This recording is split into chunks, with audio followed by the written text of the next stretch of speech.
Bonjour à toutes et à tous. Comme initialement prévu, Amazon a dévoilé un tout petit teaser pour sa série événement qui sortira le 2 septembre 2022. La promotion bat son plein en terre du milieu en ce début d'année, après nous avoir annoncé le titre de la série, puis donné de nombreux posters et un tout premier aperçu. Une campagne de communication qui monte crescendo. Je vous propose donc d'attaquer sans plus attendre avec mon analyse et avis sur les différentes images dévoilées. Il est cependant fort à parier que la vidéo spoilera quelques éléments de l'histoire, vous êtes donc prévenus à vos risques et périls car vous vous aventurez en terrain connu. Prêt à vous immerger dans la série Le Seigneur des Anneaux, les Anneaux de Pouvoir? Allez go, c'est parti!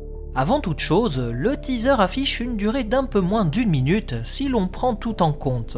D'une manière générale, je suis plutôt satisfait par ce qui nous a été proposé. Une grande majorité des plans me font beaucoup penser à ce que pouvait proposer Peter Jackson dans ses 2 trilogies, et je suis content de voir plein d'environnements différents de la Nouvelle-Zélande.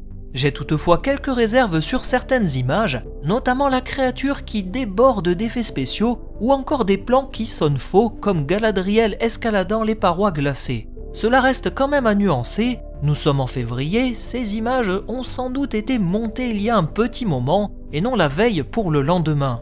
La sortie est prévue pour septembre, il n'est donc pas à exclure que nous aurons des ajustements sur les effets spéciaux. Il suffit que je vous montre cette vidéo issue du trailer de la Désolation de Smaug avec le rendu final des mois plus tard lors de la sortie cinéma. Vous constaterez bien que les images, la couleur et les effets spéciaux ne sont clairement pas les mêmes. Je ne peux hélas juger une série entière sur ce teaser, et bien sûr cela reste un avant-goût pour la future série et pour l'heure je remarque que ce dernier divise énormément les fans. Commençons par ce plan d'introduction qui nous montre vraisemblablement la ville de Roména sur l'île de Númenor. Visuellement, j'ai vraiment cette impression d'avoir affaire à quelque chose de calqué sur le mythe de l'Atlantide du point de vue architectural. Un peu comme si une civilisation d'un autre âge avait construit la ville idéale au bord de la mer. C'est un excellent point dans la mesure où Númenor est clairement inspiré du mythe de l'Atlantide. Une fois détruite, l'île sera surnommée Atalante, c'est-à-dire l'englouti. Les 2 statues qui ressemblent à des tritons ainsi que le pont avec une arche permettent au bateau de rentrer, le tout avec élégance et allusion évidente au mythe de la cité engloutie. La grande statue en fond fait penser aux 2 colosses de l'Argonath, les immenses statues de pierre construites par les survivants de Númenor pour honorer les illustres rois de jadis. Je pense qu'il s'agit de la statue d'Elros, le frère d'Elrond, qui choisit une vie humaine tandis que son frère choisissait la voie des elfes et qui sera le premier roi de Númenor.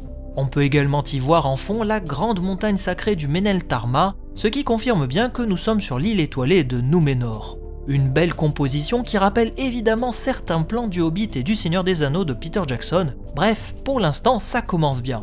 On enchaîne avec les 2 nomades qui marchent avec leur grand bois d'élan dans le dos. Impossible à exploiter en l'état, bien que je souligne la justesse de ce plan qui nous permet d'apprécier les grandes étendues de Nouvelle-Zélande. Ce type de plan aérien fait très authentique et ça c'est beau. Viennent ensuite ce qui semble être une jeune hobbit pieds velus, peut-être que c'était elle-même qui parlait au tout début en se questionnant sur le monde extérieur et les merveilles qui l'abritent. Il faut savoir que les pieds velus sont les premiers à avoir migré en Eriador, dans une région qui deviendra plus tard la Comté, et qu'ils étaient plus bruns de peau que les autres hobbits que nous connaissons. Le fait de les montrer ainsi, comme des nomades qui vivent dans les forêts ou sur les plaines, ne sonne pas si faux que ça compte tenu de leur histoire. Je n'arrive pas à savoir s'il s'agit d'une enfant ou d'une femme, et je trouve ça étrange qu'elle soit affublée d'une coiffe ou d'un petit diadème fait de branches, on dirait qu'elle a des sortes de cornes qui poussent alors que ce n'est pas du tout le cas.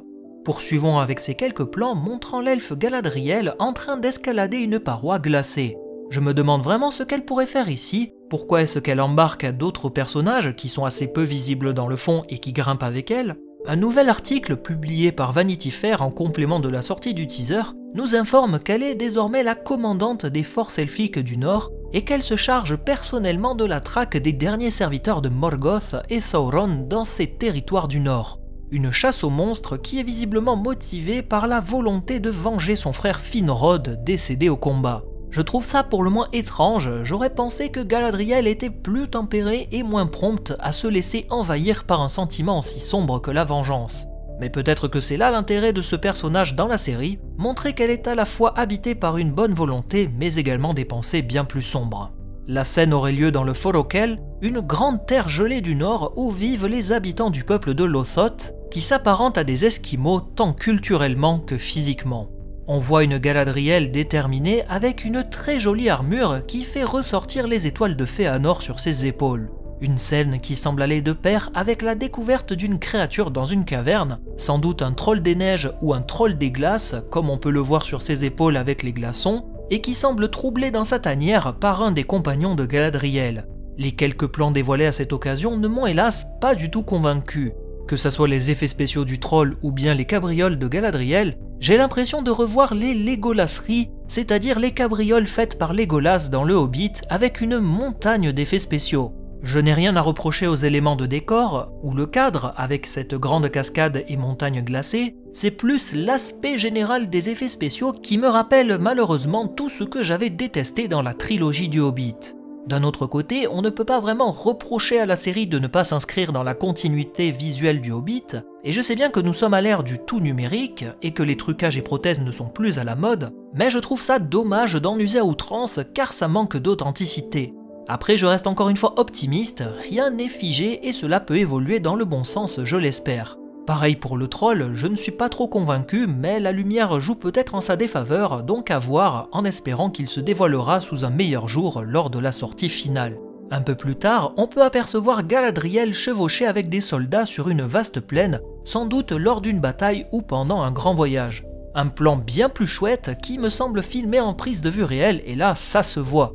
Malheureusement, cette image est compliquée à analyser sans tout le contexte qui va avec. Les plans suivants nous montrent l'escapade d'Halbrand dans les océans avec une grande tempête. Il semble recueillir Galadriel sur une courte scène, allant même jusqu'à écarter ses cheveux pour laisser apparaître ses oreilles pointues. Encore une fois, sans le contexte, il sera difficile de comprendre comment les personnages se sont rencontrés et comment ils se sont retrouvés dans une telle situation.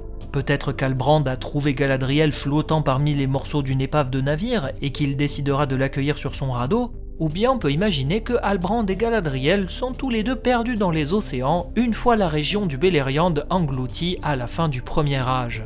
On ne peut rien dire pour l'instant, si ce n'est supposer sans rien affirmer.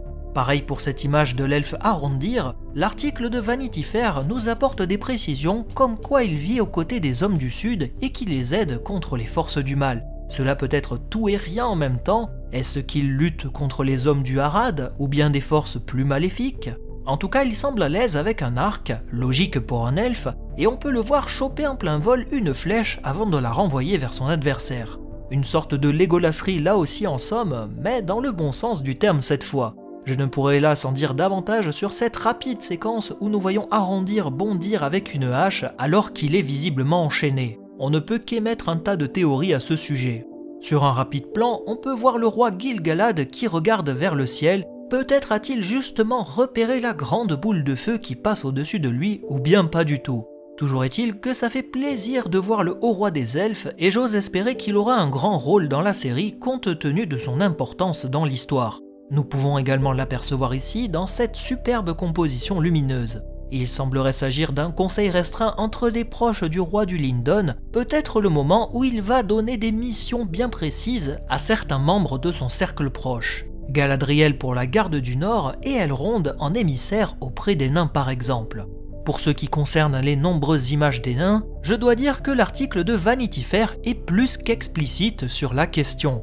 L'image nous montre le prince Durin IV en train de briser une grosse pierre dans ce qui semble être un concours de force face à l'elfe Elrond, et l'on connaît toutes et tous l'animosité qu'il existe entre les nains et les elfes. Il faut dire que plusieurs massacres ont été perpétrés au Premier Âge, glaçant de facto les relations entre les deux espèces. L'article nous indique qu'Elrond sera envoyé au royaume nain de Khazad-dûm, où il sera accueilli chaleureusement par la princesse Disa, qui est l'épouse du prince Durin IV. Je vous passe tous les détails de l'article, car l'idée serait de montrer que les nains cherchent avant tout la richesse personnelle, se détournant de la politique extérieure et de leur royaume. C'est justement cet aveuglement pour la soif de richesse qui causera leur perte avec la découverte du Balrog des siècles plus tard. Une malédiction qui sera appelée le fléau de Durin.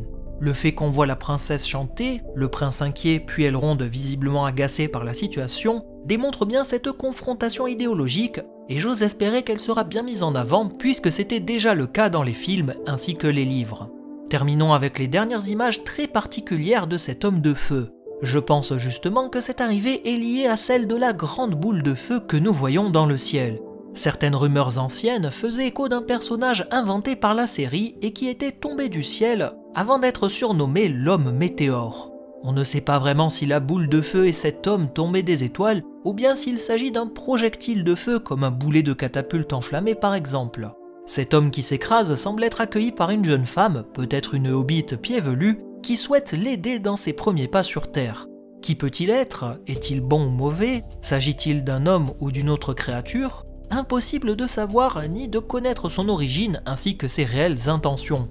Les spéculations vont bon train et les rumeurs persistantes disent qu'il pourrait s'agir d'un magicien venu en Terre du Milieu, bien que je trouve cette hypothèse improbable dans la mesure où les magiciens sont arrivés au 3e et non au 2e âge. Et je ne pouvais conclure sans parler de cette ultime image montrant une grande bataille opposant les elfes et les orques.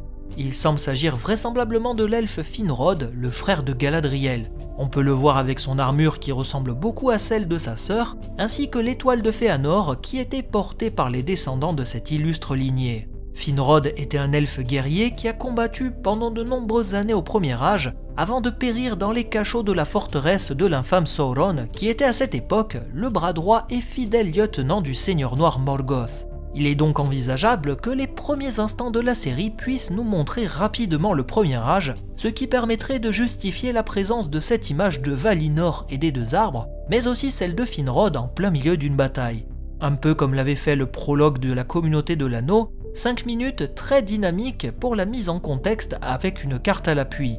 Visuellement, j'aime beaucoup cette image qui nous permet d'avoir une bataille au plus près avec de la pluie et des orques portant des prothèses. Je ne le dirai jamais assez, mais enfin, on a des orques joués par des acteurs avec des costumes et ça se voit vraiment car c'est bien plus réussi et réaliste que ces espèces de chewing-gum dégoulinants de CGI que nous avions eu dans le Hobbit. Je pense que nous verrons la capture de Finrod et sa mise à mort très rapidement dans le prologue, ce qui permettra de justifier la quête vengeresse de sa sœur Galadriel par la suite, même si, je vous le rappelle encore une fois, je trouve ça contraire à l'idée que j'avais du personnage. Mais qui sait, peut-être que la série me fera mentir et que le développement du personnage sera rondement mené. Bref, vous l'aurez deviné, beaucoup de choses à dire sur ce premier teaser qui, je n'en doute pas un seul instant, déchirera les foules. Je suis globalement intrigué par ce que va nous proposer Amazon pour sa série, bien qu'inquiet par certains choix artistiques, comme le fait de s'appuyer sur plein d'effets spéciaux au détriment de quelque chose de plus authentique. Pareil pour certains développements de personnages, mais j'attends quand même de voir le scénario pour juger tout cela dans son ensemble. Je reste quand même positif et j'ai envie de voir ce que la série nous proposera avant de réellement m'alarmer ou non. Ce serait quand même fort dommage de juger l'intégralité d'une série sur des extraits aussi courts, vous ne trouvez pas? C'est ainsi que je me permets humblement de clôturer cette analyse couplée à mon avis du teaser, en espérant que vous avez apprécié ce petit apéritif que nous a réservé la série Prime Video. On se quitte en musique et on se dit à la prochaine fois pour d'autres voyages avec du lourd je l'espère. Bye tout le monde.